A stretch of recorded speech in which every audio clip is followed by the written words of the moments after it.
दोस्तों नमस्ते। आज आपके सामने है जोसेफ उर्फ साबू वर्सेस स्टेट ऑफ केरला 2026 का केरला हाई कोर्ट का जजमेंट है।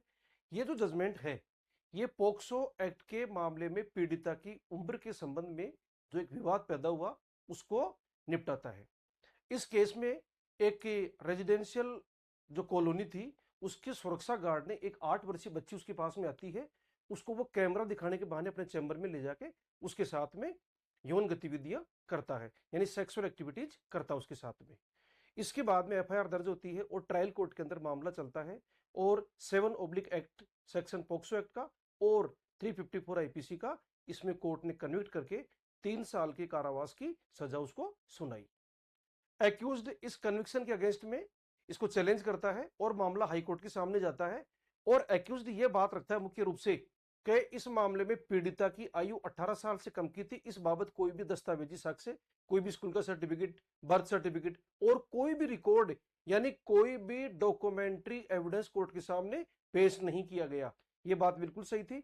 और आगे अभियुक्त अपना तर्क देता है कि यहां पर इस केस में पीड़िता और उसकी मां ने केवल मौखिक रूप से कथन किया इस बात का कि उसकी एज उस समय 8 साल की थी।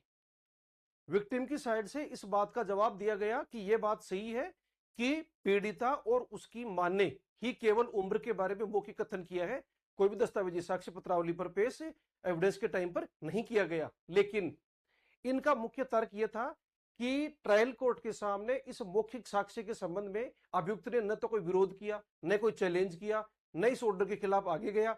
इसका मतलब जब मौखिक रूप से जो एज बताई गई थी उसको कंक्लूसिव मान लिया गया, उसके खिलाफ एक्यूज ने चैलेंज नहीं किया गया, तो इस आधार पर अब वो अपीलेट कोर्ट के सामने सीधा आके इन चीजों को नहीं उठा सकता। तो कुल मिला के इस मामले में ऑनरेबल हाईकोर्ट ने यह तय किया कि जब कोई भी एज के बारे में ओरल एविडेंस ट्रायल कोर्ट के सामने दिया गया और उसको वह चैलेंज नहीं किया गया, तो आज आके एक्यूज्ड इस बात को यहां पर नहीं उठा सकता। और ऑनरेबल हाईकोर्ट ने एक्यूज्ड की जो कन्विक्शन हुआ था और जो उसको जो सेंटेंस दिया था उसको बरकरार रखा।